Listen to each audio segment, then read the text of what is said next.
Good morning, good afternoon, good evening, good night, wherever you are, whenever you are. You're listening to ATACS. Adults talk about cool stuff. It is March 12th, in fact, and this is ATACS episode number 9. Guys, we're almost to double digits. What? We are almost there. So close. In fact, we might get there about 2 weeks from now.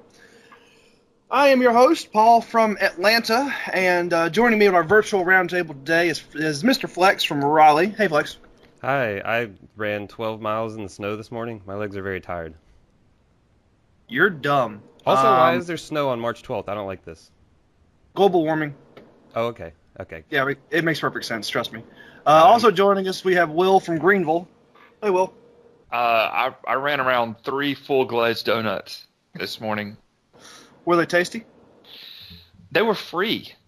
So, absolutely. Those are the tastiest kind of donuts. Yes.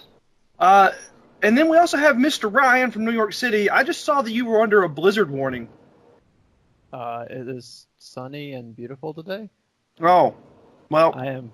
And also, I am broadcasting live from my new apartment in Brooklyn, New York. Ah, so you're now from Brooklyn. I'll change that. Is it bigger, smaller, better, faster than your last apartment? Smaller, but better. Ah, excellent. Much better. And last but not least, we have Mr. Nate from Wendell. What's up, Nate? I have basically not moved for the past 48 hours. Well, I have a sneaking suspicion as to why, and we're gonna roll right into that. Just for everyone's knowledge, we all bought Switches except for Will. We've all been playing Zelda except for Will. So we're gonna talk about the Switch for a minute, and then we're gonna talk about Zelda for more than a minute, and then Will's gonna tell us about things that aren't Zelda. So so the Switch came out. Stephanie and I went on an adventure to go see if we could just pick one up because we decided to do something spontaneous. And sure enough, there was a Target that was about 20 minutes away from the house that had two systems left by the time that we got there. So most places were out of stock. And from what I've seen, lots of people bought that console. What time did you go get one? It was about 4 in the afternoon. On the Friday it came out? Yes. Yeah, I'm Cool. I'm actually really surprised that you guys were both. I mean, Nate was there. Yeah, I'm right surprised that you found one at that opening time. point. But I'm surprised that by 4 in the afternoon there were any left on shelves anywhere. Yeah, I'm pretty sure that we got the second to the last one, and then we passed a guy who was running to buy the last one. So I'm pretty sure that by 5 there was none. There were none left anywhere. So the early sales numbers I've seen suggest that it's better than the Wii U, maybe not quite on Wii levels, but launch day sales are also very misleading because everything always sales out on launch day. Yeah. And I mean, even the Wii U sold out on launch day, and then no one bought any after that. So that still remains to be seen. Especially with a new Zelda game out there and nobody having Wii U's to play that on. Right. I'm not surprised at all that the initial batch has sold out. Well, one thing that's interesting to think about, and I don't know if this is at all the case, but I know that there were a lot of rumors going around when the Classic came out of, what they called sort of like forced, or not forced, but sort of intentional scarcity. Yeah. And the idea, and I think, I follow Jim Sterling, and he called it this sort of toy maker mentality, with the idea that, you've got this one toy and then you're kind of drumming up sort of talk around it. And, because everybody wants one and no one can find one, kind of a tickle me Elmo phenomenon.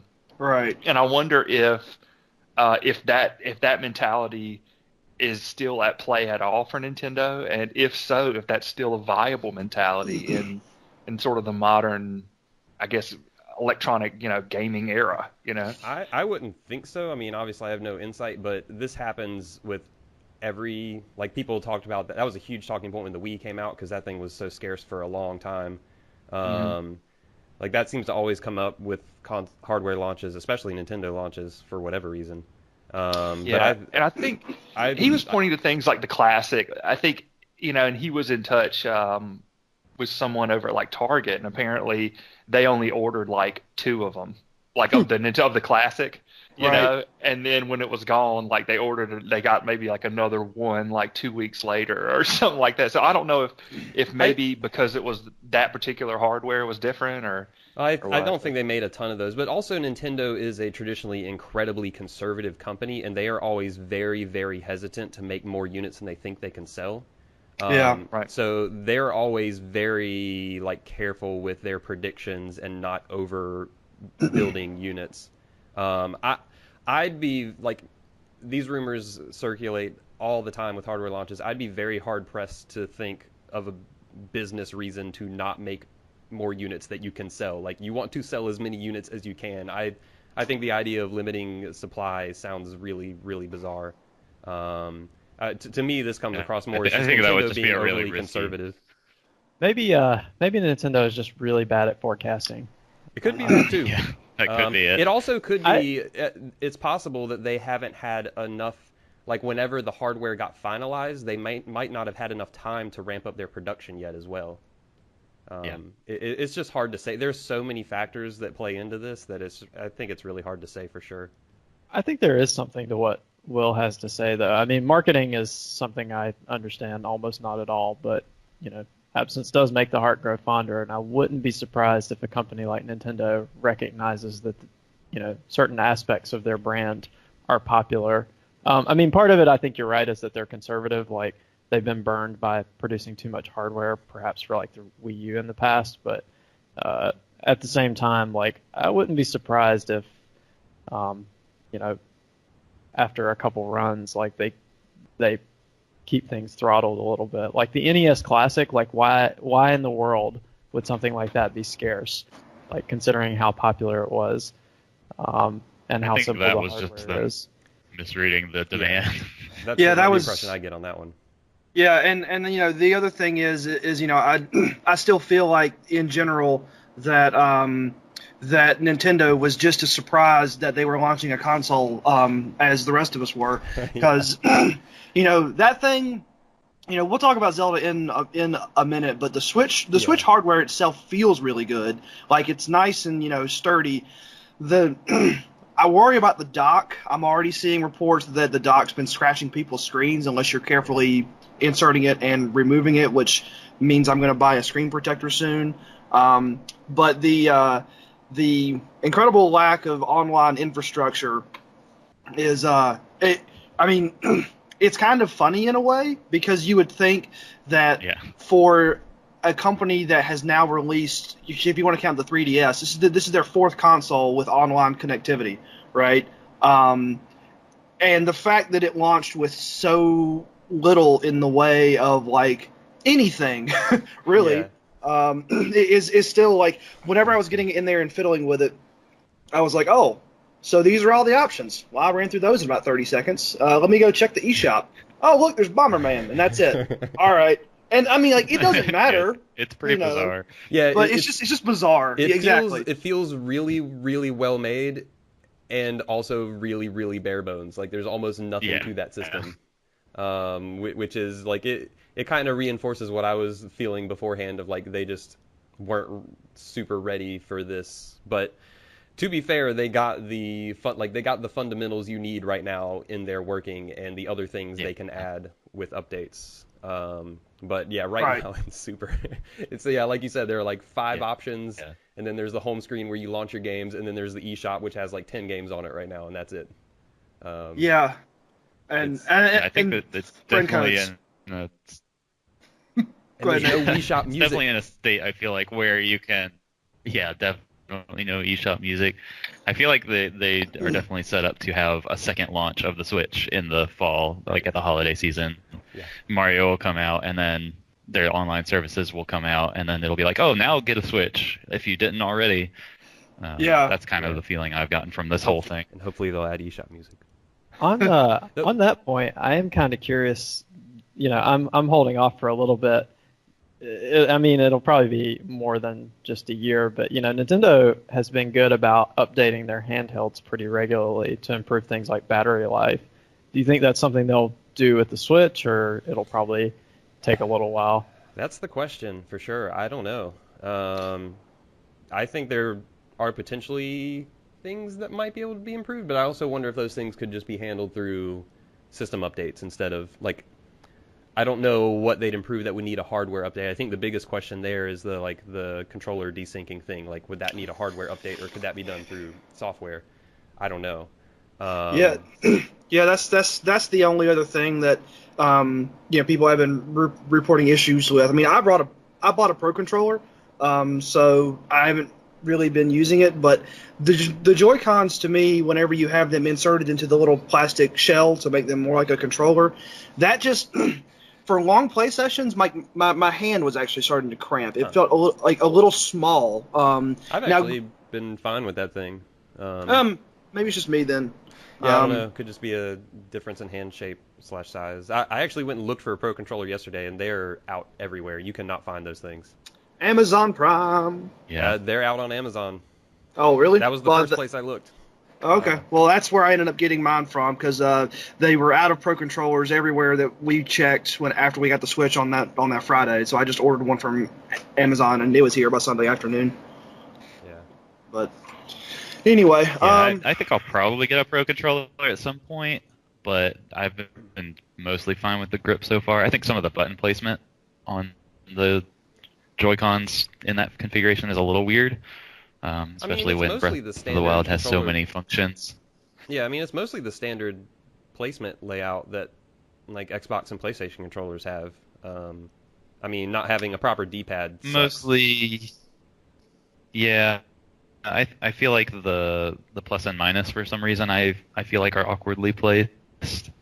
Maybe. Especially with how much I use them in Zelda. Yeah, I guess Zelda needs them a lot. But I mean, it's not bad. The same position they are on the PS4, just a little different shape, I guess. Yeah, I guess that's true. But you don't really use. I guess the share button is the PS4 equivalent of the minus, right? Right. I guess the PS4 uses the touch panel, touchpad, which is just a giant fat button you can just flail giant on and hit. You don't have to miss it. That is, you just yeah. And the minus is pretty small. A lot of times that's like a map or like a inventory button. Which is what minus is for Zelda. It's a map. Oh, okay. But the minus is really small. It's just this tiny little button. Yeah. Up on the corner, you kind of. The screenshot button is really nice, though. I've been taking lots of screenshots as I play, and it's really easy to just do that. There's a screenshot button? My adventures with Wii U screenshots were pretty special, so I'm glad to hear that Nintendo finally supports something social. Yeah, they like made that. Screenshots very easy. Yeah, Paul, it's on the left. I don't know if it's on the Pro controller, but on the left Joy-Con, basically the equivalent of where the home button is on the left Joy-Con is a screenshot button. That's all it does. Okay. You just snap it, take a screenshot. But yeah, did you guys both get SD cards? Yeah, I got 128 gig. That was the sweet spot, it felt like. Yeah, that's what I got as well. It took me... I haven't gotten one yet. Did it take you a minute to find where to put it? I mean, it did. I was just like, all right, this thing's not that big. There has to be something. And then I popped up the little kickstand, and I went, I don't know if this is clever or if this is annoying. Yeah, it took me a minute to find it. Like, it was like, where in the world could this thing be? Like, the Switch is not that big, but this SD card slot's got to be somewhere on here, and I just could not find it. So there's not really much software out there for the Switch right now. I mean, there's really just Zelda and then other stuff that's not Zelda, therefore not important. Zelda's a real good video game. I don't know if anyone has any major thoughts in terms of like how different it is from other Zeldas, because that's the thing that's kind of crazy to me, is that I'm sitting here playing it, and yeah, it's kind of the same world and the same lore, but it really doesn't play anything like its predecessors in a very refreshing way. And I guess maybe it's good to start from scratch here, because I mean, I've seen, and hope maybe everybody has seen, some of the hype and what they were trying to go for, but I really haven't looked at Zelda much yet, so maybe you can start with kind of what it is and what it's doing, and then tell me why it's the best game ever since Ocarina. I mean, I feel like they should have called this game The Legend of Zelda 2. yeah, it has that. It really evokes that kind of like it's dangerous to go alone. Take this. Are you saying it's kind of like Zelda 2? No, I'm saying it's kind of like The Legend of Zelda 2. The Adventure of Link? So it is an adventure involving Link. So if Ocarina of Time was the 3D version of A Link to the Past, then this game is a 3D version of the original Zelda. You just start and you just go, and there's no dialogue. I mean, there's some dialogue. There's not any like long sort of intro sequences. It's just, hey, you're awake. Where'd you wake up at? You don't know. Hey, look, there's an old man. He gave you a stick. Congratulations. And then that's it. And you start running around, and it fills in it doesn't feel aimless, but it's very much like look at this world. Hey, look, here's a tower. Go look over there. What's that? You don't know. You want to go check it out? You're gonna die. Yeah, they do a really good job just like right off the bat, just being like, hey, here's this gorgeous world, like have at it. Like we're not going to like give you the 2-hour tutorial that the past handful of Zeldas have had. We're not going to like railroad you through very like sequence of objectives that you have to do and like all of this stuff. Like they pretty much are just like, I mean, you are constrained to a tutorial area. Like the first area you are constrained to until you do the first 4 shrines, but even within that area, it's a big area and you can do any of that in any order. And once you've completed that, which actually I think serves as a very effective tutorial for the game without it's like they don't explicitly tutorialize anything. They just give you a slightly more contained area to roam around in and figure it out. And then once you've figured it out, they say, okay, now you can access everything. And when you come out of that intro area, you have literally all the tools in the game. Like if you think of other Zelda games, it's like, all right, you have to get the hookshot before you can do this. You have to get the boomerang before you can do this, and then the flippers and the whatever else. But when you exit that plateau, you have literally all of the items, so you can go anywhere. And you can actually run straight to Ganon. I mean, part of the thing that they do in the intro area is, you like look through some binoculars or whatever, and then it's like, look, there's Hyrule Castle. Shit's on fire, yo. If you want to go there, go right ahead. And they give you actually a quest right at the beginning that says kill Ganon. Like once you leave that plateau, you have the final mission in your quest log, and you can go do it anytime. And speedrunners, I think, are at like 1 hour and 17 minutes is the last that I saw. So if you're good at the game from a mechanical standpoint and you know a few things, you can pretty much jump off the plateau, glide all the way to Ganon's face, and punch it. So it'd be pretty hard, but you could. Rewinding back to another, I guess, basic question. So the gameplay now, like, does it have crafting systems? I've heard it's open world. Is it just like third person? Does it feel Zelda-ish? Does it feel like more like, The Witcher? It is all the games. Yeah. It's. What are we looking at here? This is the video games, y'all. We've done it. Yeah. We've reached it. We have ascended video games. So it's like I'm thinking Mario with some roguelike Metroidvania, like. No, yeah, you're spot on. Keep Souls going. Like. Yep. There it is. Yep. Souls like, Zelda-ish. I'm trying to think of rhythm-based platformer. It's not rhythm-based. I haven't done all the shrines yet. There's got to be a rhythm one in there somewhere. There's probably a rhythm challenge shrine in there somewhere. And I mean, really. In broad terms, this is an open world game. It has some light crafting systems. It has, think about like Far Cry, like it's got towers to climb. It's got, some light crafting, almost survival stuff. It's got cooking systems. It's got mountains to climb, so you can like Skyrim your way up mountains, though Zelda does that a lot better. Like it kind of pulls from a lot of different open world mechanics, but it has like, it's like they paid attention to all of these open world games over the years, and then they kind of applied their Nintendo touch to it. So like in a way, a lot of the stuff feels a lot more considered. Like if you think of something like Skyrim, which is just kind of like a bunch of stuff thrown into the world kind of haphazardly and just says, hey, go nuts with it. Like, this game, it feels more like stuff is placed a lot more carefully, such that, like, it feels like when you're exploring the world, like, everything has, like, a purpose or a meaning to it. Like, there are just interesting things placed around that, like, you'll see something out of the corner of your eye, and you're like, oh, I want to go check that out. Like, that could be something interesting.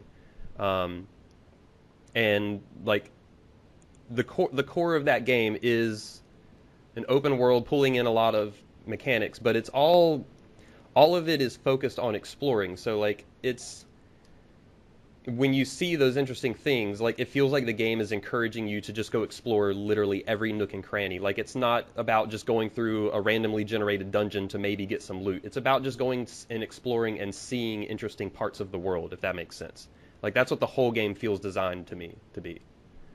Yeah, and mechanically speaking, it's like a whole bunch of very well intertwined systems, I feel like. Like, Yep. it has your physics system, and it has your crafting, and it has basic combat stuff, and you have equipment and gear that has stats, and you have different abilities, and all of those things intertwine to facilitate you exploring around the world, and then they'll put up different roadblocks to you being able to explore using all of those systems. So you'll have to make use of the physics system, you'll have to make use of the cooking, you'll have to wear different kinds of clothes to do different things.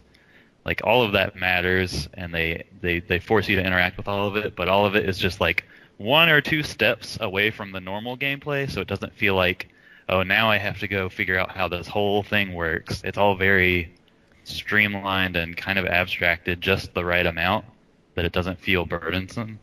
Yeah. Right. It's like most open world, like, if you think of a Skyrim or a Far Cry or whatever else, it's like those games a lot of times end up becoming a big checklist of those, like, systems that you're jumping through.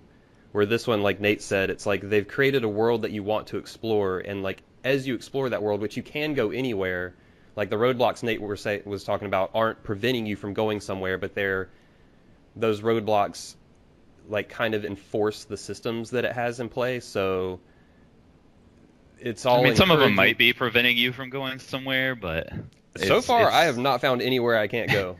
Yeah, there are some areas that if you don't have quite the right stuff, you'll die if you try to explore them. Sure. That's I guess a preparation thing. It's not that you can't go there. It's just it's going to be really hard if you're not. It's just telling you, hey, take a step back, interface with our systems the way we want you to, and then you can go here. That's like the Dark Souls style. Like, you can go to the graveyard right from the start, but you really kind of can't. Right. Is that what you're talking about? Kind of, but not even just in combat. I'm talking. What I'm really thinking of, and I don't think it's a spoiler or anything to say, is the hot heat and cold stuff. Like, if you go to an area that's too hot, you have to have some supplies that allow you to traverse that land without melting. Sure. But one of the cool things is there are multiple ways you can get around that. That's true. Like, the game has a lot of systems, but it never feels like you have to specifically do one thing, which is neat. There's always multiple answers to each of the problems you face in the game. And that's another one of the cool things about that world is, like, I've had plenty of situations where I get a part and it's like, when I first look at it, it's like, I don't know how to engage with this or how to do this. And then I start thinking about it.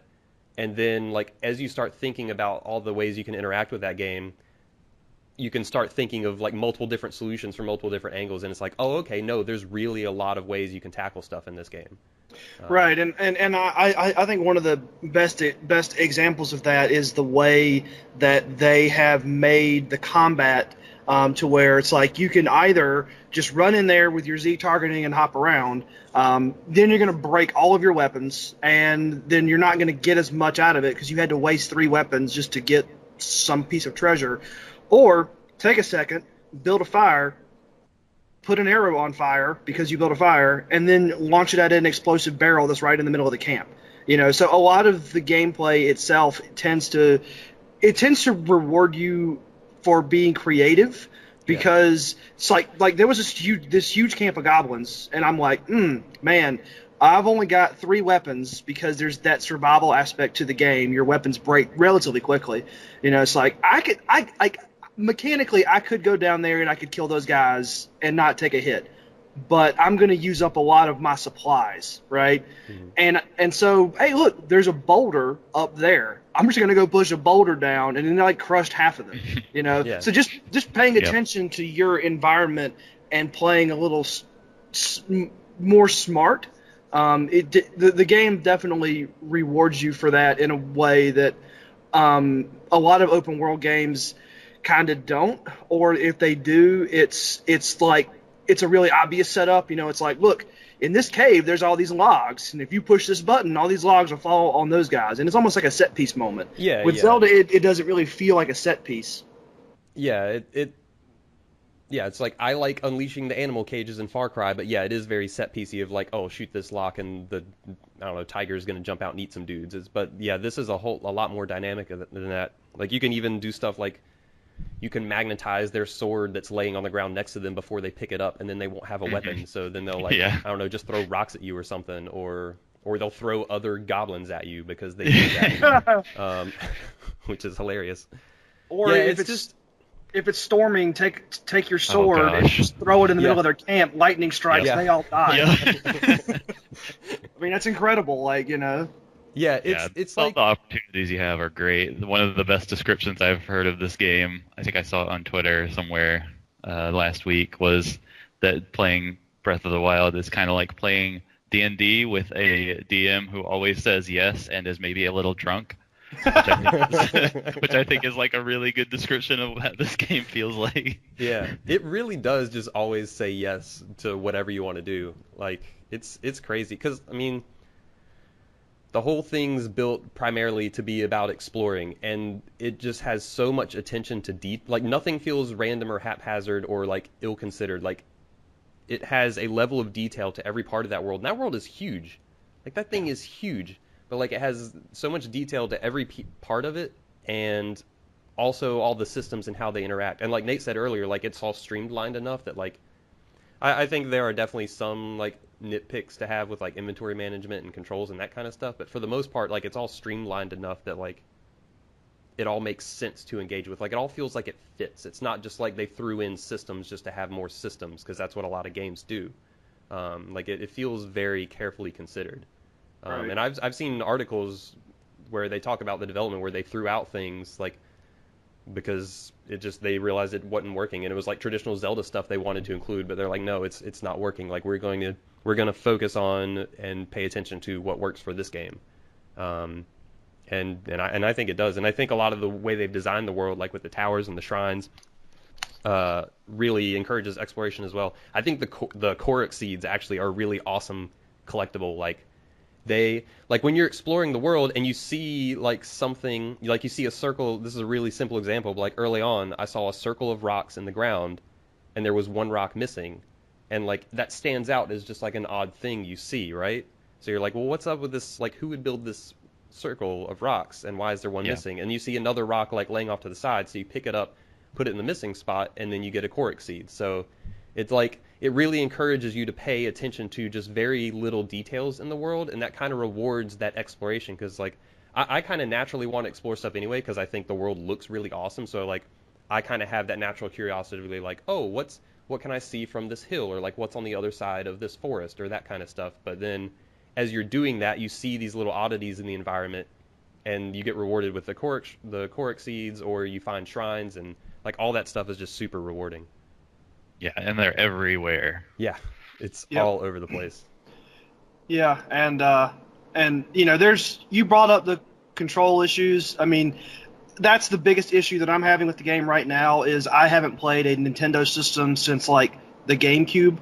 And just the fact that I can't remap some of the buttons is I'm having to like fight against all of my conditioning for the Xbox or the PS4, because like the default, go forward button in like a menu for the PS4 or the Xbox is like X or the button at the bottom. It's not that for Zelda. So for the first hour and a half of me playing this game, I knew what I wanted to do, and if I throw this sword one more damn time, I'm going to quit the game forever. And that's just more of like I'm trying to unlearn a whole lot of really a whole lot of muscle memory for what buttons do what things, because for Zelda it's just different enough to be annoying as shit. And I'm sure that after a while it's gonna be fine. Like, I mean, Yeah, it's not actually putting me off of the game, but that was for the first couple of hours. I'm like, no, I don't want to go back. Get me back in the menu. You know, just it was really Yeah. annoying. It's funny because in the 90s, that's how all games were. Yeah. And then when the Xbox, like the original Xbox and PS2 era, like that's where it kind of started switching to have the bottom button be accept and the right button be back. Right. So like when that happened, I had a hard time going to that system from what Breath of the Wild is, which was how it was in the 90s on everything. And like Nintendo's kind of always kept that that scheme as Microsoft and PlayStation kind of switched. So it's kind of funny to go back to it in a way. Yeah. Well, I guess the last thing I want to say, well, the one control thing that bums me out is that run and jump are both face buttons, and I often want to do both of those at once. And so if you want to do both of those at once, you have to, do a weird claw maneuver with your hand, which is frustrating. But the only other thing I really want to say about Zelda is like they've also done, well, I guess two things. Like one, like by being like as hands off with it and promoting exploration as much as they have, like we said at the beginning, like they've really gone back to like what the original Zelda felt like that was going for, which I think is such a smart thing to do after, I mean, really Zeldas have just gotten like away from, like every Zelda has kind of gotten more constrained over time. Like A Link Between Worlds kind of opened it back up a little bit, but excluding A Link Between Worlds, like every Zelda over time has gotten more and more constrained. And like I think they kind of bottomed out with that on like Skyward Sword and Spirit Tracks and those games. So like to see them turn it around and like kind of go back to the spirit of the original is really impressive. And I also think they've imbued Breath of the Wild with like a really there's a sense of mystery and wonder to Breath of the Wild that is like every time I sit down and play that game, there's something new and magical that jumps out that like they don't tutorialize that stuff. They don't beat you over the head. It's just really subtle things. Like I saw on a tooltip something about like a spirit bunny in a forest, and if you find it, something might happen. And it's like, what does that mean? Like, what is it? And then you talk to NPCs, and they hint at like just really. They're like, oh, did you hear this rumor about this? So like it really kind of harkens back to that time where like, your friend from school tells you about, like, before the internet was so huge, it's like, someone at school tells you about, like, did you hear about this trick in this game that you could do this or go here and do this? So, like, it feels like it's leaning into a lot of that stuff, and, like, it's magical in that kind of way, and it's games don't do that anymore, and it's impressive. Yeah, I mean, I guess really more games are focused on being designed to be completed. There's a story, there's a narrative. We're gonna take you through. We're gonna hold your hand, and then so this is a really big departure from that. Yeah, it's cool stuff. I wish I had more time to play it. Yeah.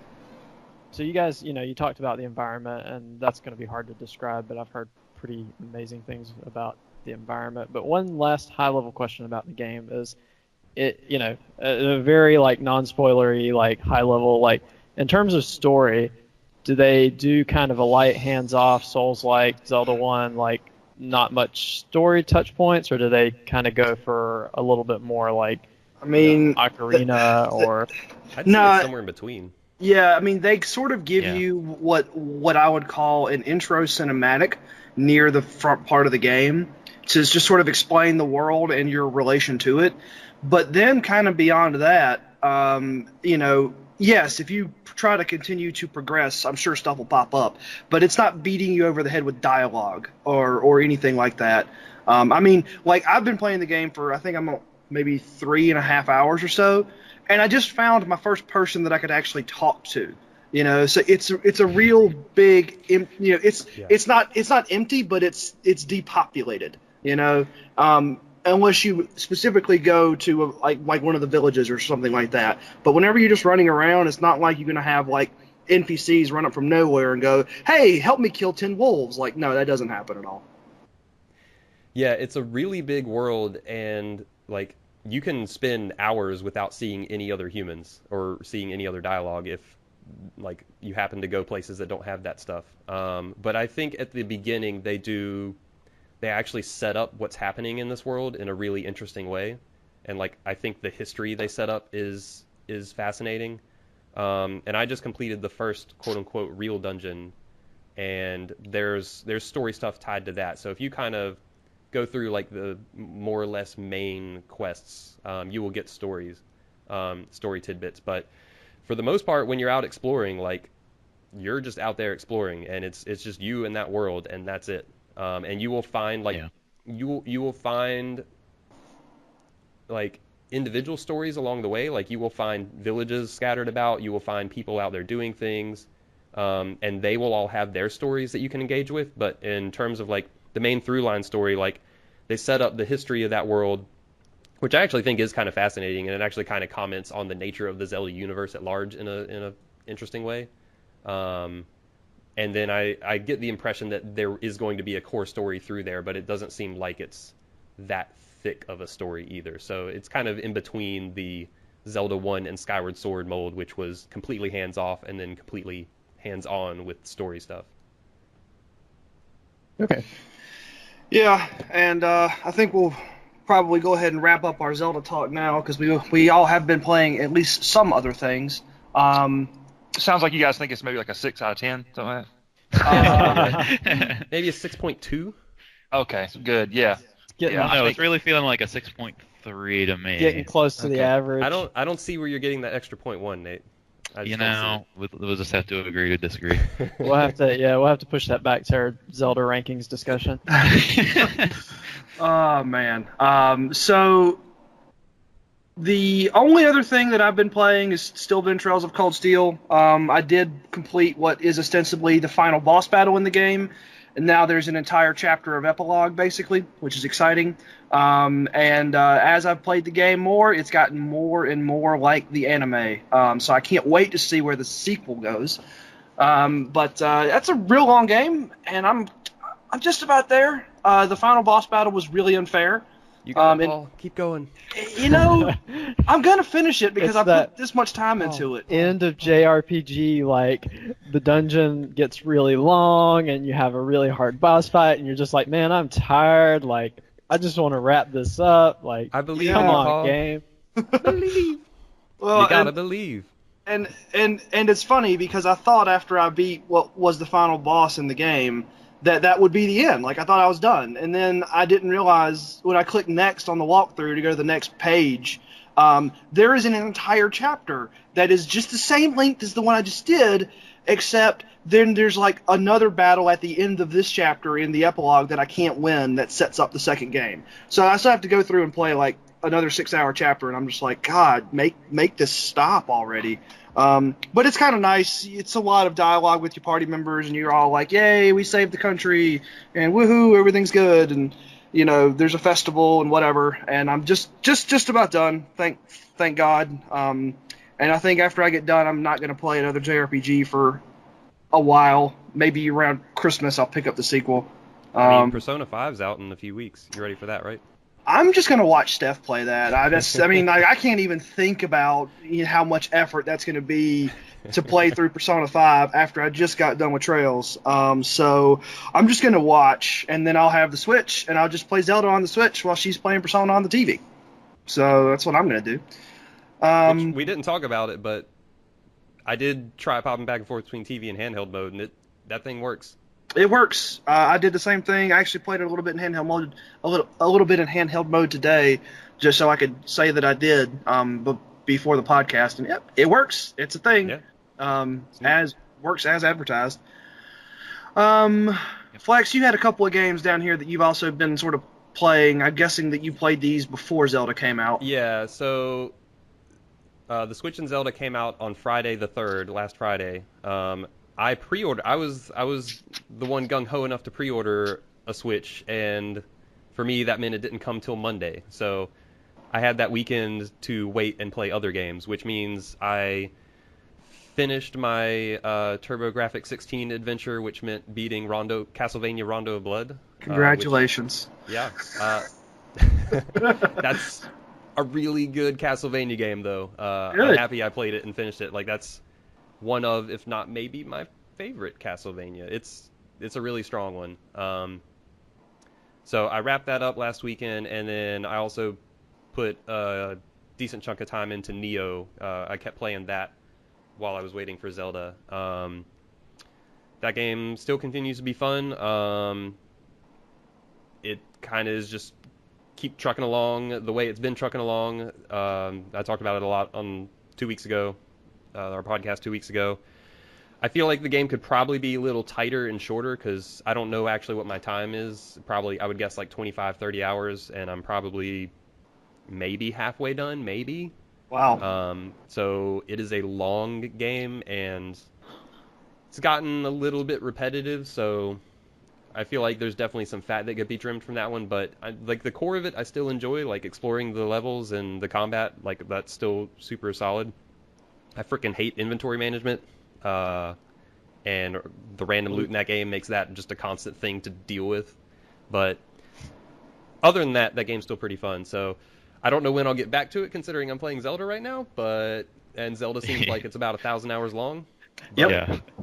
Yeah. Between Nioh, Zelda, and Persona 5, like I think I have my gaming schedule locked until like I don't know, Fall. September. Yeah, I was about to say fall. Yeah, seriously. I mean, in between finishing up Trails, Zelda, and hopefully starting on the rest of the Uncharted series, I think I'm good for the rest of the year.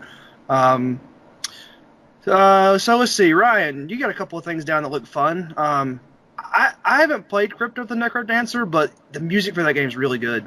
Yeah. Well, so literally after our last podcast, I went into packing and moving mode, and then spent Wow. several days moving and then several days unpacking. But I guess not playing Zelda, I managed to sneak a couple other items onto my list. So yeah, I finished off a run of Crypt of the Necrodancer using the kind of first character cadence, which took a few hours. That game is pretty fun. I mean, it's, I guess if like a roguelike and a techno dance party like had a weird crossover, then that's pretty much what you'd get. But yeah, it has a lot of the kind of the 2D dungeon crawl elements of a roguelike. You have random dungeons, random items, like they have some modern elements like permanent upgrades, and then as you play through the game, like you kind of like the game incentivizes you to stay on the beat as you're like bouncing around this 2D dungeon. So it gives it this kind of pseudo action gameplay, which is pretty catchy. I'm a fan of a good roguelike, and it's pretty fun. I could see myself playing more of it, but there's so many other games to play. I figured I would just move on for now, and if I get time, I might try some of the other characters. And you just got to get that dance pad. Yeah. That's okay. That game's hard enough with the mouse and keyboard. Yeah. That game, I played a chunk of that game, and it's really hard. And I did try playing it with a dance pad, which makes it even harder. Yeah. Let's see. Also on my list, I started up Horizon Zero Dawn a few days ago, which that game is getting its hooks into me. I've only played a few hours so far, but kind of got past some of the tutorial sections and getting into the main story, and it's really solid. Yeah, that game seems neat. That game looks looking really forward fun. to get back to it. I wish I could get to it before September. Yeah, it's interesting that it and Zelda came out at the same time because they're in probably somewhat similar veins. Yeah, I've heard a lot of comparisons between the two. I mean, I would expect the overall experience to be very different, but I mean, I haven't tried. I mean, Nate's tried both. Maybe you can speak to it more. From what I've seen of Horizon, like other than them both being open world games, like they seem pretty different. Yeah. I mean, I can get two open world games coming out 3 days apart. Why the comparisons would jump out, but Nate. I mean, Horizon is pretty story driven, which the story is good so far. Like I like It's not completely groundbreaking, but the setting is unique. The characters are interesting. So it's doing some pretty cool stuff there. I really want to play that game. Yeah. Yeah. Sort of semi-stealthy. Like the crafting feels good. Like the controls feel pretty good. Not perfect, but mostly just little odds and ends. Like sometimes traveling around and things like that. Kind of your standard open world complaints. So yeah, that's been pretty good. My brother and I picked up River City Ransom Underground. Oh yeah. And we played like an hour or two of that. I'm hoping we'll be able to get some more in this weekend, but that game is pretty fun. I'm hoping the charm continues. It's very much like a tribute to the original. Has lots of style, lots of charm. Like gameplay is very true, and it feels pretty polished. So we were able to pick it up, spin up a Steam lobby, and like jump into a co-op match, like right away. How much that cost? I think it launches at $20, which is probably a little steep. We got the Steam 20% discount for new games, so it's like 15, 16. Okay. Yeah, not terrible. We'll see how much content it has. I mean, so far it is basically River City Ransom with like more characters and maybe a bigger world. That sounds like fun. Yeah. So I have proceeded to beat enemies with him, pick him up off the ground and swing him at enemies, just like in the first game.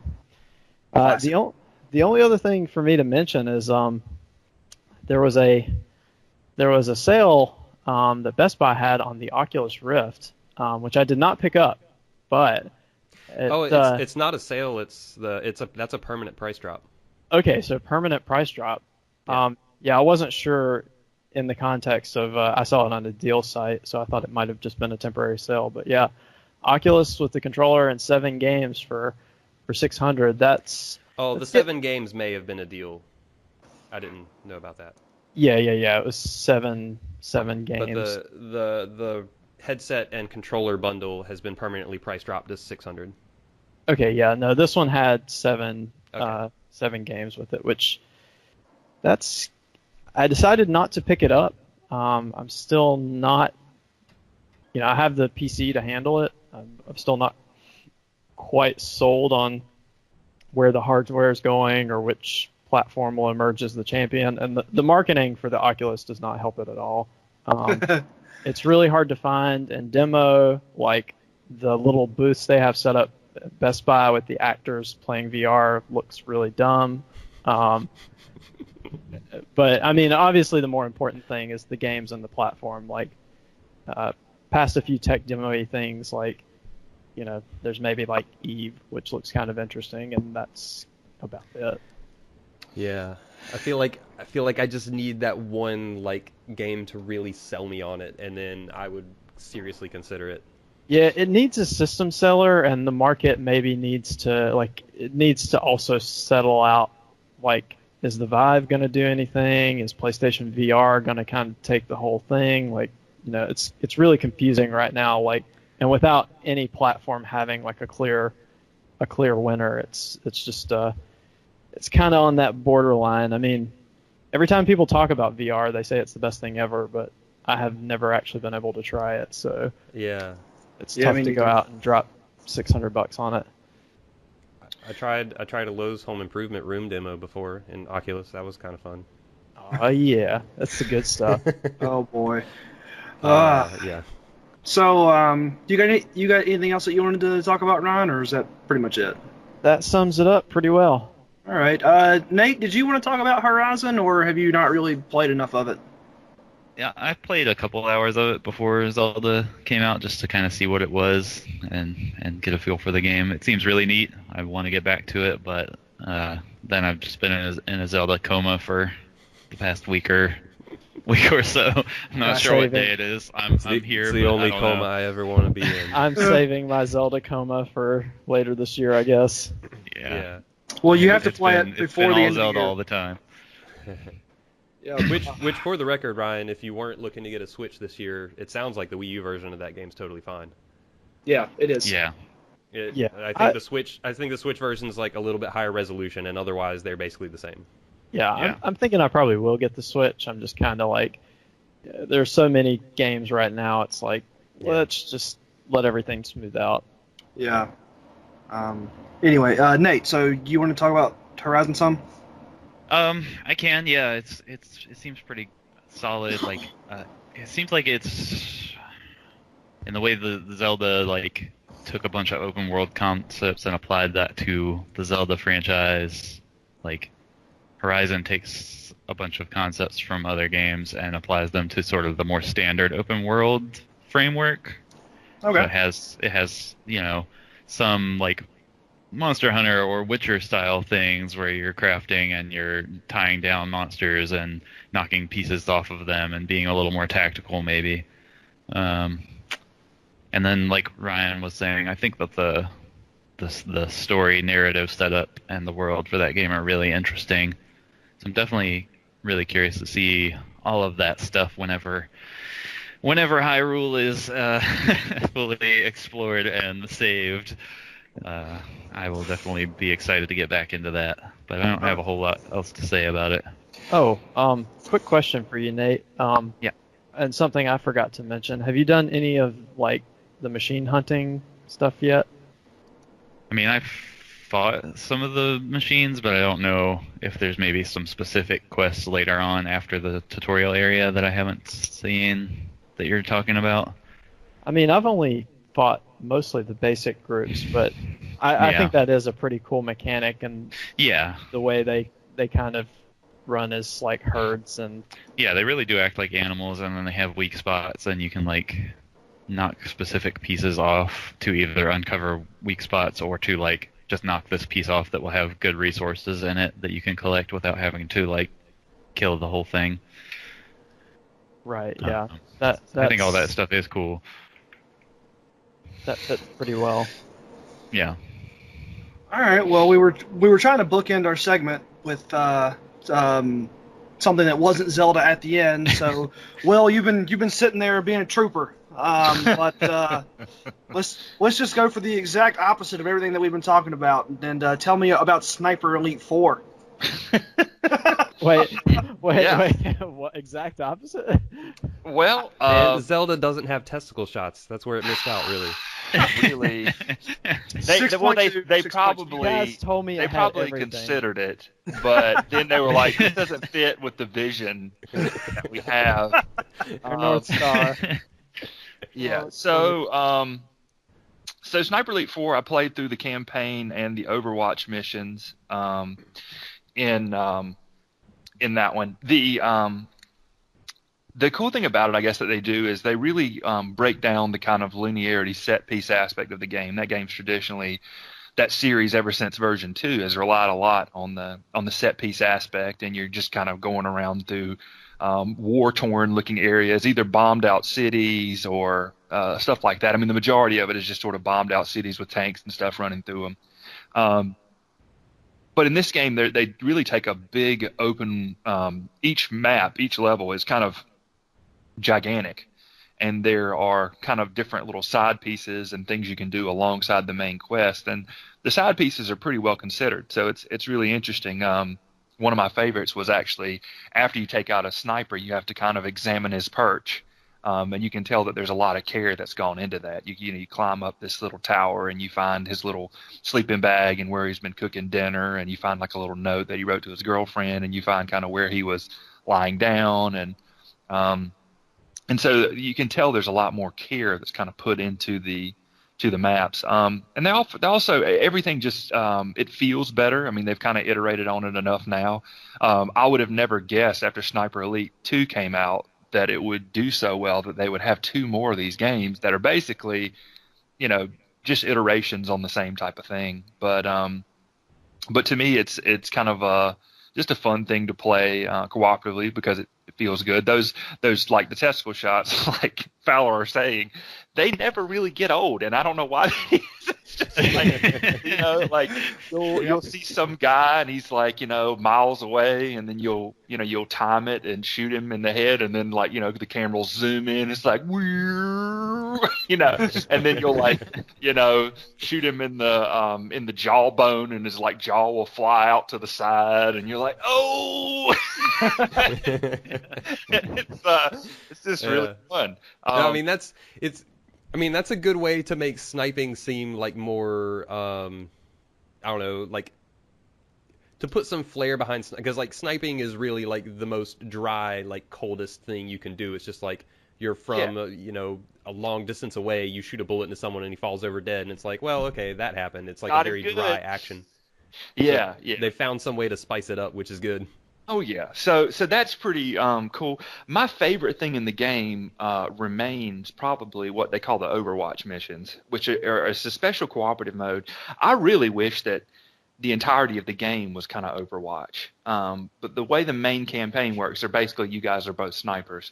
But the Overwatch missions kind of put one player kind of on the ground, the other player up in the sniper perch, and they kind of can't actually. They're sort of like a separate like elevation space. So let's say there's like a mountain in the map. One of you kind of is moving around the sides of the top of the mountain, and the other one is kind of down on the ground. And that's just sort of a way of explaining this. But you actually can't get down to the ground, and the ground guy can't get up top. You can't tag enemies from up there, and a lot of times you can barely see where they are. But your buddy down on the ground can kind of do the tagging, and he can kind of complete the objectives, So there are ways that you can sort of, with the ground guy, you can lure people out so that your sniper can kind of get shots on them. You can tag people for your sniper. And it really, like, I love, anyone who knows anything about me knows that I love asymmetric co-op, where one person requires another person to complete an objective. Like, it's not just both of you going in doing the same thing, which is a lot of co-op games are that. It's like you both have the same skill set and the same stuff. Right. But I thought it was a really good time. I mean, it's the best Sniper Elite so far, and I enjoyed the whole time I spent with it. Good. And then I got to kill Hitler again, which, oh my God, how can that ever get old? Just I think every single one of these games has released a Kill Hitler DLC, and I guess because I pre-ordered this one, it came with the Kill Hitler DLC, and so I got to do that again. And boy, I mean, he just won't stay down. Just keeps coming back. Yeah, that's cool. They keep improving those games, though. Yeah, I mean, if you like co-op sniping, I mean, it's got you down. It's got you covered. But yeah, so I guess the other things I kind of played, I've kind of written them down. Resident Evil 7 I finished Friday. Played a game called Reverse Crawl on Steam. That was very good. I completed Grim Dawn on the highest difficulty for the second time, and then played a little game called We Were Here with Fowler. Actually, on the weekend that he was pining for his Switch. Who's Fowler? Alex was pining for his Switch, and he didn't get it, and so I made him play a goofy Steam game with me instead.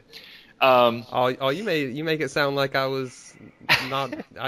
I was all about it. He wasn't in a Zelda coma. So of those other games, I guess, and I won't talk about all of them, but I could give you a brief run through them, or I could get in depth with one of them. What are you guys interested in hearing about? I'm actually interested in your opinion on Resident Evil 7. Yeah, that's kind of the only one I Sure. want to hear more about. All right, sounds good. So, you don't want to hear more about We Were Here, Flex? Well, I mean, I already know about We Were Here. Tell If me you just what want to hear about it, that's cool. Those games are. So, Yeah. well, So Reverse Crawl is the pitch for it is that it's a kind of a dungeon crawl. It's a turn-based tactics game, but you quote unquote kind of play as the bad guys. So you have these minions, and you can kind of collect these minion groups that you can deploy in combat. That consist of things like wolves and zombies and skeletons and wraiths and ogres and trolls, like basically the traditional bad guys. They all play very differently. Each of the minion groups has its own kind of theme, but it was really, I actually had a great time with it, and it was developed by maybe like just one guy or something, which is kind of amazing. Grim Dawn is an action RPG, which I've been playing this on and off ever since it like was in early access. So this is a really old thing for me. But basically, it's the next action RPG by the developers of Titan Quest. It's got a lot of different layers of customization in a very dark, nasty setting. But I like it because it's just sort of there's a lot of different choices you can make that are kind of meaningful with respect to your build. So Resident Evil 7, I finished that. Seventh Resident Evil. The seventh Resident Evil. It really goes in a much different direction. 6 was terrible. I don't know if anyone else played 6, but I heard it was terrible and said nope. Okay, so the issues with 6 to me, I mean, one, it's just not very focused. But one of the things that I felt like they did very poorly is if anyone played 4 and 5, one of the things that really makes these third-person shooters is enemy reaction. So let's say I shoot somebody in the leg. He like shakes it off, or it slows him down, or he trips up or something. For some reason, and I don't know if it was a different team, a different developer, Resident Evil 6 had none of those things. Yeah. So, I was testing some streaming stuff literally a few weeks ago and played Resident Evil and was testing with Resident Evil 4, which I have not played in years. And like it still has enemy reactions on a level that most games still don't do. It's crazy. Yeah. And to me, that stuff really goes a long way to making you feel like you're acting on the world in a good way. I mean, Dead Space to me is one of the things that really kind of exemplifies that type of thing. But the odd thing is that later Dead Space games actually moved away from it a little bit too. Right. Like I don't know if it's a hard thing to implement, but there are 2 different series now that have implemented it very well and then seemingly backed away from it in later iterations of the game to where it's not as satisfying to play them. But 7 brings that back. 7 is also a first-person game, which is the first Resident Evil in the series that is first-person, which I like. I was a huge fan of like Condemned 1 and 2 and Fear and a lot of these first-person horror action type things. 7 takes place in the bayou. You're like down in Louisiana. If anyone has seen or heard of like The Devil's Rejects, the film, this thing really gave off kind of a Devil's Rejects type of mood. Like you've got this family who is sort of insane, psychotic, murderous, and you initially the plot kind of starts with your character gets contacted by your wife who has been missing for something like 9 years, and you get this message and she tells you where to come and where she is and says come get me, and you come to this house and basically see that this house that she directed you to is inhabited by these insano family, and they basically it's got a lot of really interesting types of encounters that you deal with. The house itself is very much like it's very much kind of Resident Evil old school. You know, there's like you're finding like statue pieces and putting them in places and special keys that go to special doors, and so it's very much in that vein. A lot of the boss encounters are actually really creative, which is kind of interesting. The one thing, I guess the good thing I can say about Resident Evil 7 is that it kept me very interested to kind of see where it was going to go. Like I remember 2 podcasts ago, I talked a lot about Metal Gear Solid, and I mentioned how I would start playing it. I'd play one mission, and then I'd say, okay, I don't really feel like playing another one of these right now. So the first night I played Resident Evil for about 2 hours.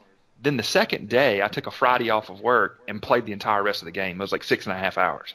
So like it really kept me interested in kind of what was going to happen and what was going on with this particular family. And to tell you the truth, now I don't think Resident Evil has ever had great stories, but Resident Evil 7 probably has the best story in the series.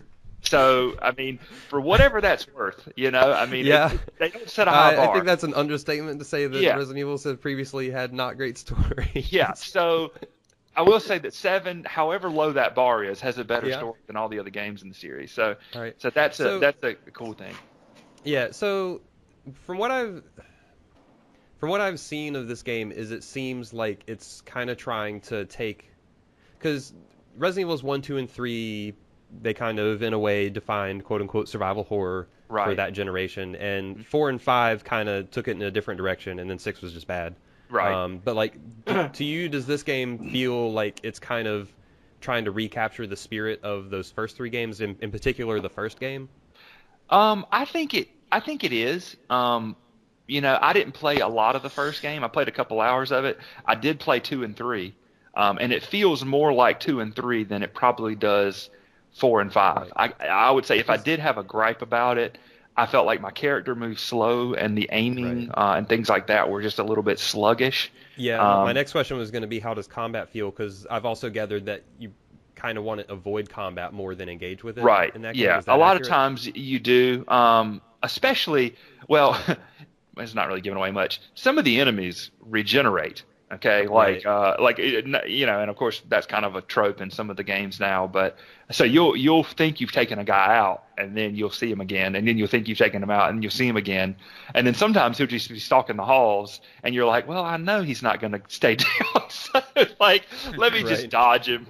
Did they give you a lighter? So what was it, like the red heads or the red? Oh, the Crimson Heads. Crimson Heads, yeah. No, I don't have a lighter or anything like that. But that's interesting that you draw that comparison. Those guys were pretty terrifying. But I would say, I mean, overall on the William 10-point scale, I'd probably give it like a 7.5 or so. It was it kept me moving, but I won't say that it really revolutionized anything for me. I'm also kind of partial to that setting. Like I really like the Bayou. There's a film called Skeleton Key that I'm a huge fan of that takes place in the same type of zone, I guess, the same type of setting. So does anyone? I don't know if anyone has any specific questions on this one. But yeah, it was pretty good. I think it's neat that we're seeing a lot of franchises like between last year's Doom, Resident Evil 7, and Zelda. Like we're seeing a lot of these franchises kind of re-examine, like these are franchises that have changed over the years, and then their recent releases have kind of, it feels like they're re-examining like what's really the core and the spirit of those franchises, like how they began, and kind of like they're making more modern takes of kind of their original vision, which is kind of neat to see. Yeah, and you wonder if there are callbacks that perhaps younger players may miss on these, or I don't know, or something like that. But also, I think Doom and Zelda, the two of those I've played, like I think they would work for someone who has no. Oh yeah, and I mean not to say franchises. that they wouldn't work, but yeah. I think sometimes it's interesting as a critic or someone who's played a lot of games, to say, well, oh, this particular thing is a nod to this, or this particular thing is a nod to this. But yeah, it definitely was like the other ones. The only other game I had there was that We Were Here, which is a 1-hour asymmetric co-op puzzler, where one of you plays a librarian, one of you plays an explorer. The librarian has the info that the explorer needs to progress, and you have to figure out kind of what the explorer is looking at, what info he needs, and how to discern what the info he needs is from what you have available. And it was kind of fun. Yeah, it was neat. Hold on a second there, Will. I haven't heard anything about Disc Jam. Yeah, well, dude, so I did play Disc Jam. Windjammers I did play Disc Jam a lot. The things I have to say about Disc Jam are, I'm going to probably talk about it a little bit in comparison to Rocket League, because I think it's trying to get the same audience. I think that it sees that. I think Rocket League really discovered that there was an audience out there for this type of game. This sort of I kind of get the same vibe, yeah. This sort of Sports. this kind of low price point, sporty, competitive, multi-type game. The things that the differences mainly to me is that I'll tell you, when Rocket League lost me is when people said, William, to get better at Rocket League at this point, you're going to need to go practice your aerials. and okay, so what basically have you guys all played Rocket League? Yeah, I have. Okay, yeah. So and I said no, that doesn't sound like fun. I'd rather just play a game that I can get better at by playing it. But it did seem like there was at one point in that game where, And not to say that means it's Come a on, bad Will. game. You need to take your esports more seriously, okay? Not to say that it's a bad game, but I just was not willing to put in that level. And this jam to me, and I've played probably 3 or 4 hours of it now, maybe, or maybe 3 hours, has not struck me as the type of thing that you need to go out and practice at. You can sort of play it to get better. It is twitchier.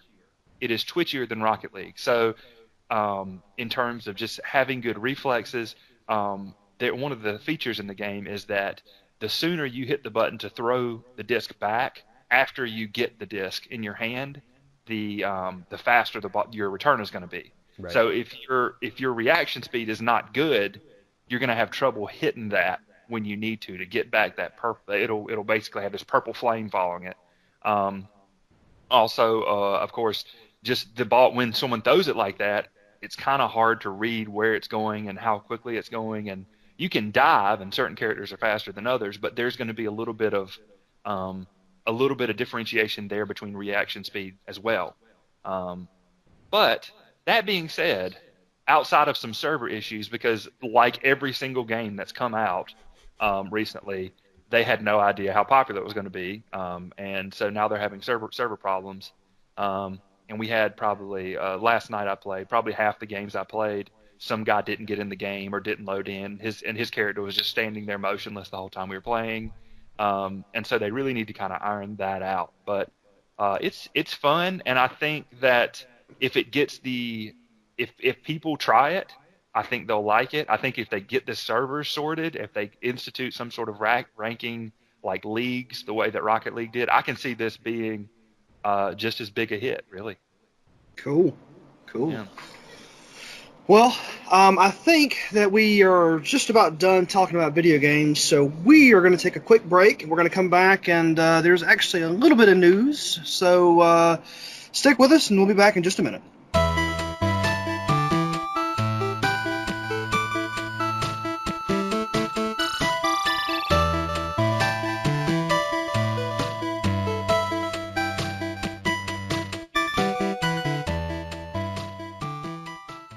Welcome back. It's time for the news. Not a ton of news. There's a lot of video games coming out, and the beginning of this year has been insane. I'm pretty sure even if I didn't have a job, I probably still would have a hard time keeping up. But there's a few things that we did want to touch on. The first thing is Zelda's a real good video game. It's actually broken some records for the number of perfect reviews that it's gotten, and it's currently sitting at number 4 on the all-time list on Metacritic, tied with Tony Hawk's Pro Skater 2 and GTA 4, only behind Ocarina of Time. Yeah, and to note, depending on how you count things, because Metacritic does some rounding and different things count different publications. If you go to Game Rankings, Breath of the Wild's actually number 1. Yeah. So it all depends on what you count and how you round, but either way, it's friggin' up there. It all depends on numbers and math, and really it's just a way to say that, we talk about how much that we've enjoyed this game, but it's pretty rare to see just such universal acclaim from so many different outlets. So that's kind of the newsworthy bit of this. It's especially, I think, tougher, because Ocarina of Time, I always felt like would be a hard one to get a higher average because it had so few reviews, and the more reviews you get, the all it takes is one bad review to pull to make it almost impossible to get a 98 average or something. Sure. And new modern games just get more reviews, so it's a hard bar to hit. So it's a rare thing. Yeah. And that's not meant to say the game's perfect or necessarily the best ever, but it's just a rare thing to see that kind of reception. I mean, obviously it takes time to reflect on it, but I think that in 6 months or 10 months, whenever we're having our Game of the Year discussions, Zelda's definitely going to be in that discussion, and so far it's definitely made. It's definitely in the conversation for being one of the best games to come out, at least in recent memory. Yeah, I'm going to be really curious to see what the long tail, because I'm really enjoying it right now, but I also am only a small percentage through my time with this game. So I'll be curious, and I'm as most people are. I'll be curious to see in the months and years down the road, like where this game's gonna settle. Yeah, that's gonna be the question, and that's something that we'll talk about at the end of this year whenever we do our Game of the Year podcast again. The other thing is the PlayStation 4 version 4.5 is out. Not a whole lot to talk about here. The one noteworthy thing that I wanted to bring up is it has now added external hard drive support, which it didn't have before that. I didn't know that, actually. I thought it shipped with it, but I was wrong. So I am not one of those people that feels the need to have every single game that I own installed at all times. But if you are one of those people, you can now plug in an up to 8 terabyte hard drive and install a lot of things. Yeah, it's a nice feature. They've always had the feature to replace the internal one, but it's extra nice to have the external option as well. Yeah. The other thing in this patch, which I don't think is Sony officially mentioned, but I think this is where boost mode got introduced. Yes. This update, which yes. is a pretty cool thing that allows the PS4 Pro to have higher performance for games that came out before the PS4 Pro was out. Yeah. I've heard that games like Bloodborne are like some of the biggest ones that benefit because that game was out like over a year and a half before the Pro and had some bad load times, so it had things to improve. Yeah, and I still think that as far as, if you are going to be jumping into the PS4 market nowadays, it just about doesn't make sense to get a regular PS4 anymore. It's pretty much Pro or nothing. I mean, the upgrades or what the Pro offers over the regular is pretty minor. So like I don't feel the need to upgrade because I already have a PS4. But yeah, I think you're right, Paul. If you're jumping in from scratch, it doesn't really make sense to not get a Pro. Right. Yeah. And especially as those Pro prices continue to come down, I mean, I wouldn't be surprised to see them discontinue the actual original base model PS4 sometime around holiday. I would not be surprised about that. I think everyone who is getting into the ecosystem, they are pretty much getting in on the PS4 Pro train, especially as you see 4K TVs become more and more common. So, not that the PS4 has super great 4K support from what I've been hearing, but that's neither here nor there. Yeah, don't get it for that. Yeah, maybe the PS4 Pro 2 will have enough hardware to really drive 4K the way that it probably should. Yeah. From what I've heard, it sounds like 1080 with HDR is kind of that's the sweet spot. The sweet spot for the PS4 Pro. Yep. Yeah. Yep. And honestly, if you're one of those people that you're really big into your graphics and your frame rates and stuff, you're probably not going to get a console. You're probably going to go spend $1 million on a PC like I did. Yeah, you probably want a PC. Yeah. Just go get a 4K TV, HDMI'd into the back of some video card that is an obscene amount of money, and you'll be a lot happier if that's what you're going for. Like a 1080 SLI or something like that. If you have enough money to get a 1080 SLI, then hats off to you, sir. But yeah, I mean, if you're concerned about performance and you're really concerned about frame rates, there is a system for you. It's called a Nintendo 64. It's frame locked at 60 frames per second. So there you go. Oh, really cool thing that I wish more games would do. Nioh, I don't think I ever mentioned this. Nioh has an option in the menus that's, I forget what they're called, but it's like action mode or like visual mode or something. But it basically, like, if you pick action mode, which you absolutely should, it prioritizes 60 frames per second at a hit for the graphical quality, and then the other one kind of flips it. So it's like you can kind of prioritize what's important to you, like performance or visuals, which I thought was a really neat thing that they did. Yeah. Some games are starting to do that now, especially I think on the Pro. They'll be like, how do you want to use this extra hardware? Do you want to ensure frames, or do you want to make it look nicer? Always go frames. Always go for frames. And then there's some person listening to our podcast that's going, I want both, so I'm going to buy a computer. It's like, okay, go ahead. Like that's there for you, so you go do that thing. I did that. I played Doom. It was great. Yes. Let's see. The next thing that we have on the list is your Destiny 1 characters will not transfer to Destiny 2, which is a little interesting. I'm not surprised by this. As a long-time MMO player, I'm not surprised. But this is running counter to the messaging that Bungie had with their 10-year project when they first started talking about Destiny 1.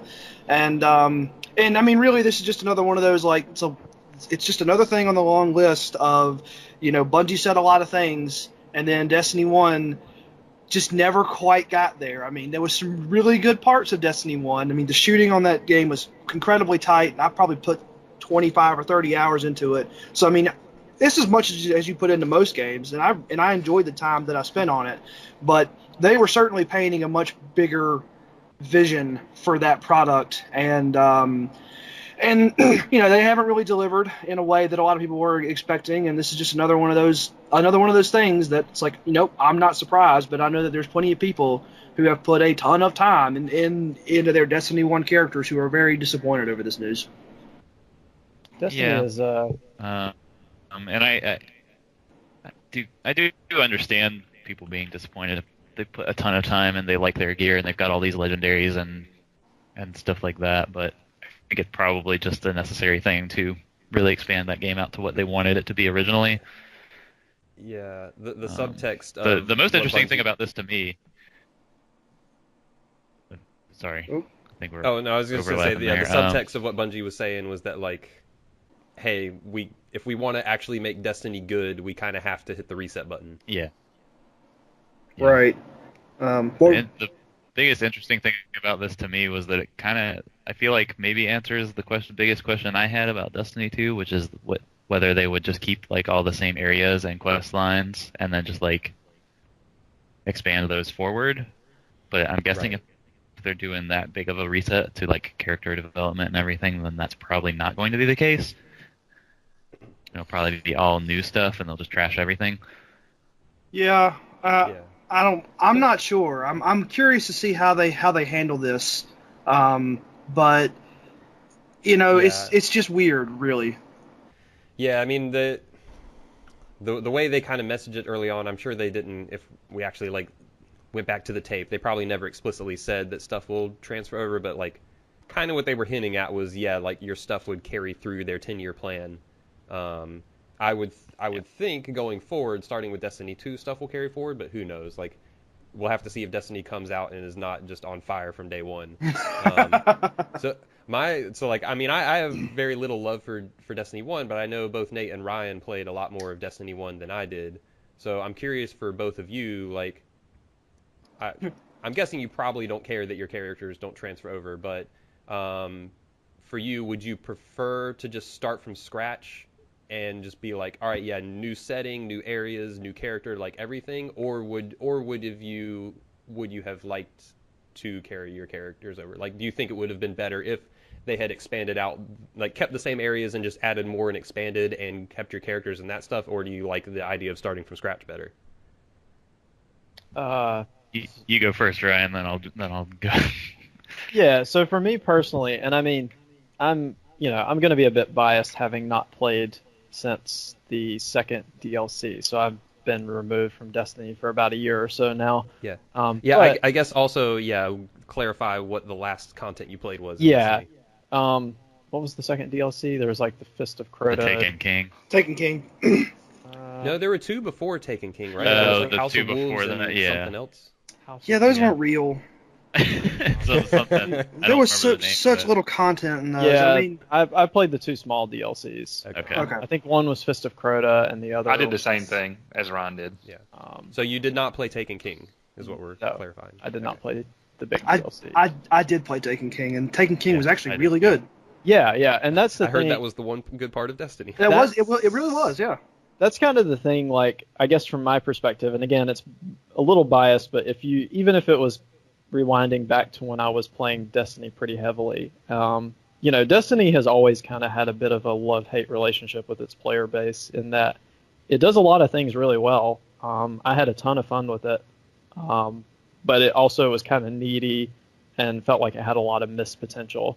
I heard they cleaned some of that stuff up in the future DLCs, but from my perspective, like, if I was still heavily invested in my characters, maybe I would be a little bummed, but I guess it depends on how well they they do with Destiny 2. Like if Destiny 2 comes out and really kind of hits the things that I felt like Destiny 1 was missing, then yeah, I mean, even rewinding back to when I was playing the game, I could see giving up my character for that. Now, I mean, as of now, they kind of lost me. Like, it's not impossible that I'll go back and play, but it's just not really on my radar. I kind of got my fill.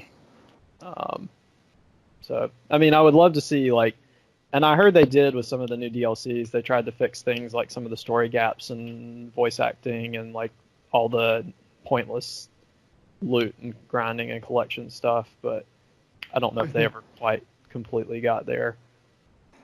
No, I mean, Taken King was really good, but I think that Destiny, at least for me, was always one of those, this is a good, fun game to sit down and play for 30 or 40 hours, the same way that you would play most games for 30 or 40 hours.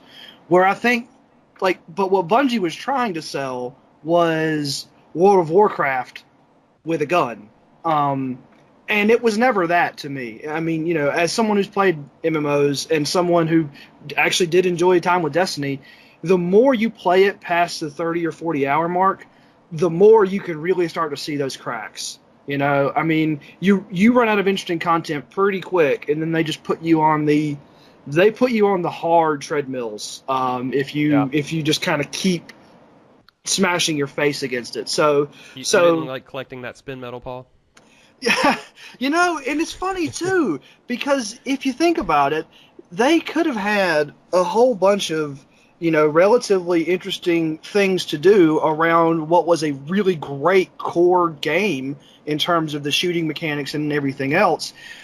The problem wasn't a lack of ideas. It just seemed like that they only had like 2 guys working on content, you know, so I'm curious to see, just from an academic perspective, because I'm not going to pick up Destiny 2. I'm not planning on it unless it comes out and something incredible happens, you know, but I'm just sort of curious from where I'm sitting is like, will they support that any better? Because if they do, then they actually can, I think, actualize their vision of making it like an MMO shooter on a console that's really great.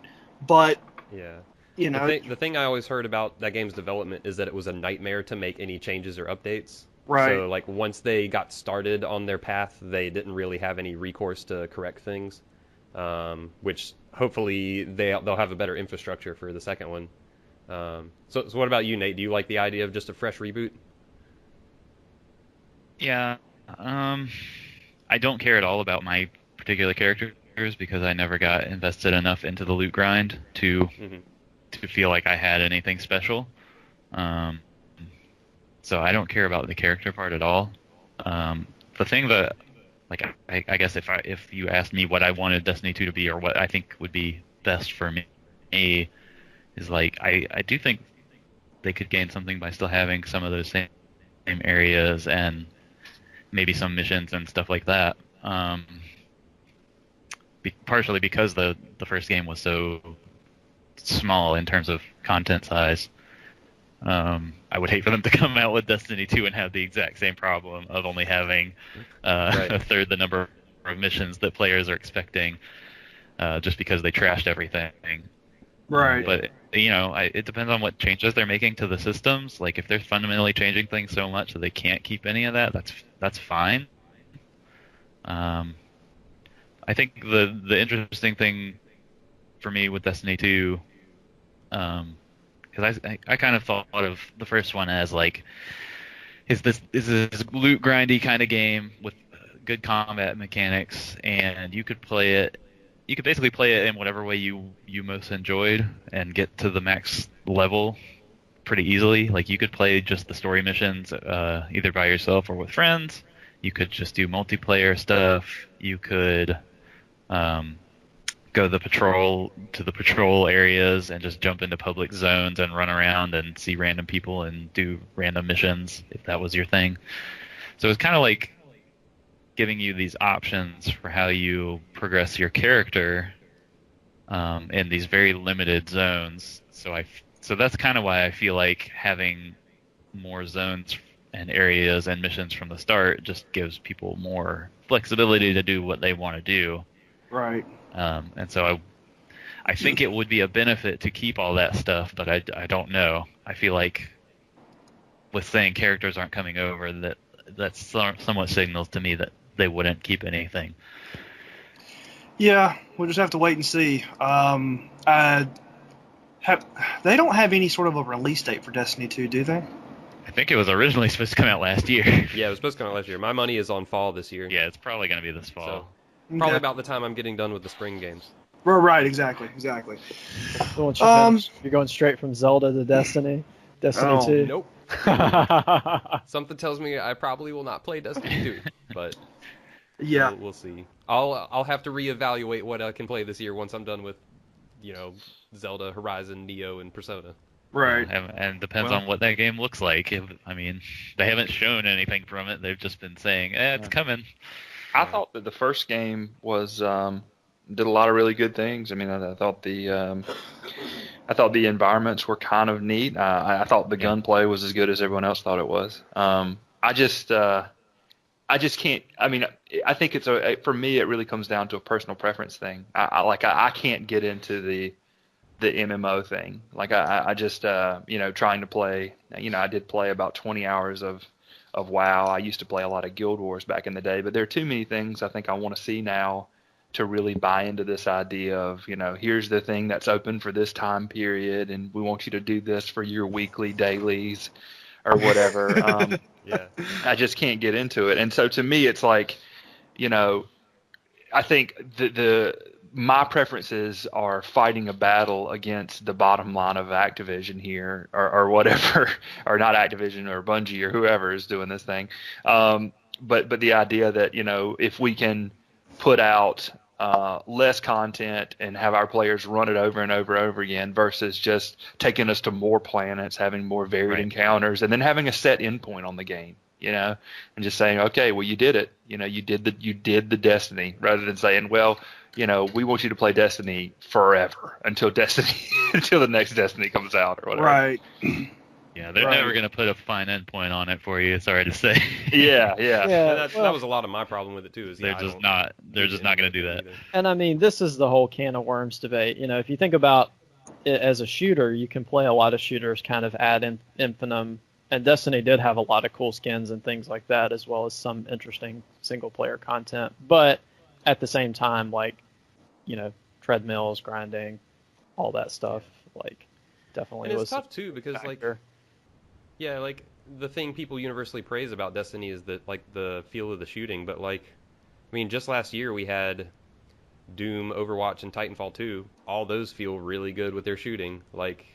I would rather play any of those. So the competition's really stiff right now for that stuff. Yeah, that's definitely true. Right.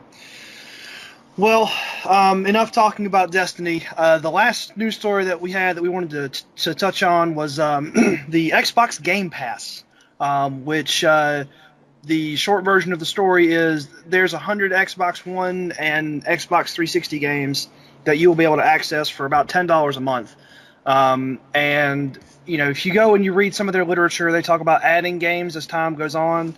They have a lot of publishers on board, a very wide variety, and I've seen a few outlets kind of reporting this, is that it's kind of almost like the Netflix of video games. You pay a subscription and then you can play the games, and they do a lot of harping in their release literature to separate it from PlayStation Now. So PlayStation Now, you stream the games, which could, if you don't have good internet, then you'll have latency problems, you'll have issues, what have you. Not to mention that any co-op feature, I've got a subscription to this and tried it. Any co-op is they haven't quite ironed it out yet. Even for two people on a relatively fast connection, if both of you are trying to do this, cloud streaming, it just doesn't work. Okay, I didn't know that. But being able to download the games is a lot nicer than relying on their streaming. Right. So in theory, this looks like a really solid service. A lot of it's going to depend on the full list of games, which I couldn't find a full list anywhere. I don't think they've released that yet. Yeah, but and it sounds like the games are going to Netflix is a very from what I understand, Netflix is a very good comparison because it says the library will always have access to over 100 games, but it sounds like they will cycle games both in and out as time goes on. So like the games in this release thing are Halo 5, Payday 2, NBA 2K16, and Soul Calibur 2. So like Halo 5 might always be in there because it's first party, but like Payday 2, for example, like it might be in there for a few months and then cycle out. Right. So games could go away from it, and I assume if it goes out of the program, even if you download it, you probably lose access to it. I'm not sure exactly how that'll work, but well, yeah, you probably do. I don't know that they say specifically, but what they do say is that if you want to purchase the game, then you can buy it and save 20% off. That's kind of their thing.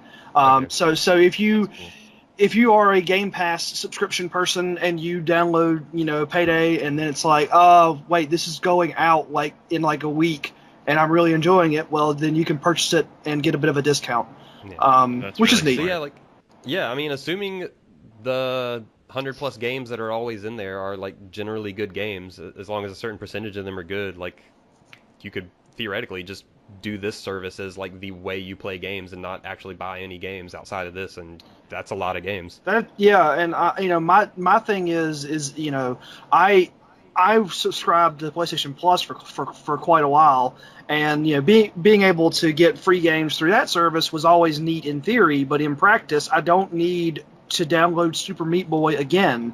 It's like it's a whole bunch of like I was very disappointed with the quality and type of games that came out for PlayStation Plus. So like a program like this, it's all in the details. Yeah, and I'm curious whether they'll get, because like PlayStation Plus and Xbox Games with Gold, they've both had good games, but when they get like the big good games like your Halos or your Uncharted's or whatever, like when those get on those services, they're usually well after the fact. And usually when they get new games, they're like, with the exception of your rare Rocket League or whatever, like they're usually games you don't really care to play. So I'll be curious if this Game Pass has new games that you actually want to play in it, or if it'll all be either old games or games you don't care to play. Right. Yeah. That's why you just say like, it's a good idea, but what are the details, and how are they going to actually, like, what does their software library look like? How often are games going to cycle? Because if you put on like Final Fantasy 13 for an example of a long bad game, and they only put it on there for like a month, well, I mean, that's a long game. It's a lot of hitting A, and you might not be able to finish it in a month. So like I say, it's just details. Yeah, definitely. And I haven't fully read this whole thing, but do you guys know, like, does this coexist with their Play Anywhere initiative? Is that what it's called? Where you can play some Xbox games on your Windows PC? I was just trying to find like that. if they open any games up to that would be nice. It's an added bonus. I mean, my guess, I don't think it says anything specifically about Play Anywhere in this. My assumption is that if a game that falls under the Play Anywhere banner appears in this program, then in theory you would probably be able to play it on a PC. Which is a ton of games. I don't know if I would be pretty skeptical that the initial batch would have any of those games, and I don't know going forward what that'll look like. I just don't know. I just found I just Googled it and found a story that the title is Microsoft subscription service will not be available on PC. So this looks like it's just for Xbox One. Well, never mind. But at the same... So much for me curious, playing Sunset Overdrive on Windows. Yeah, that's curious. Like, because I wonder how like the account tagging and stuff works. Is like if you download Recore or something, a Play Anywhere game, like does it get tagged to your account? And then if I logged in, even though if they say they only support Xbox, if I logged into my Microsoft Windows account, like would it be there on my profile? I don't know. Apparently, there's some small text somewhere that I can't find right off that says that this is only for Xbox One. Period. Yeah. It might be that it'll be an app you install on your Xbox One, and those games only show up when you're in that app or something like that. Yeah. There's a whole bunch Probably of question easier marks there. to control the DRM on a console. Yeah. than on a. At the same time, I would pay $10 to just mess with Recore for a few hours. Yeah, but I think regardless, it's a good idea. It sounds like a good service, depending on the games, obviously. But I just think it's worth calling out. Like, Microsoft has been trying real hard with all their services over the past year or year and a half. They have. With their backwards compatibility stuff and the Play Anywhere stuff, and now this. Like, I think they're doing a lot of neat stuff.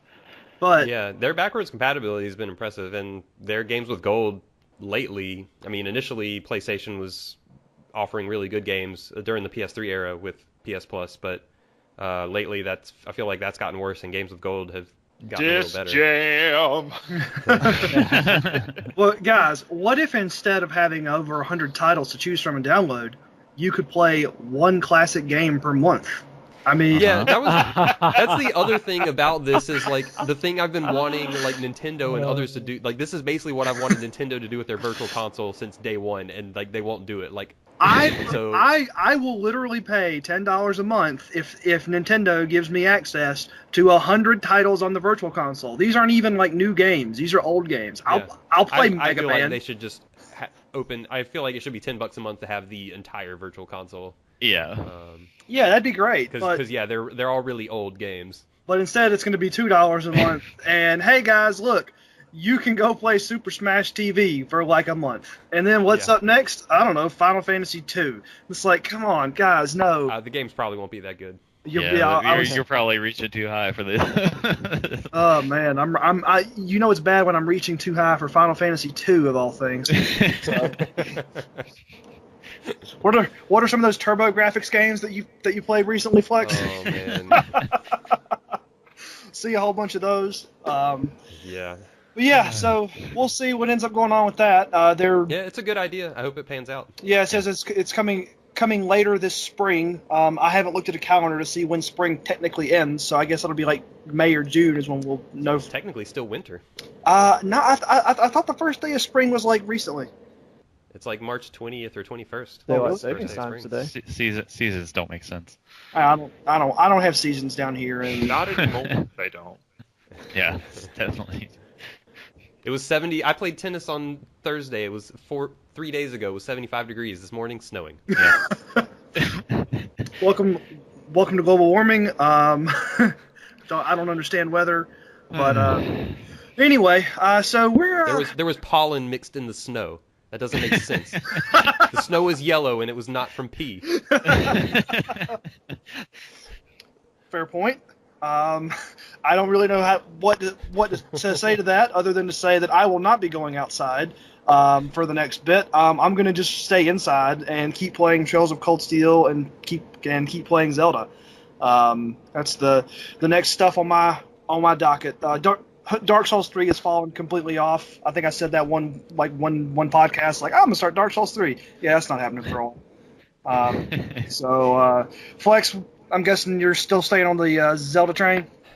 Yeah, I'm going to predominantly stay in my Zelda hole for a while. In theory, I'll get back to Nioh someday, ? But, yeah, right now Zelda's just kind of invaded my psyche, so it's going to be the main thing for sure. Nate, I'm guessing you're in the same boat, just all Zelda all the time.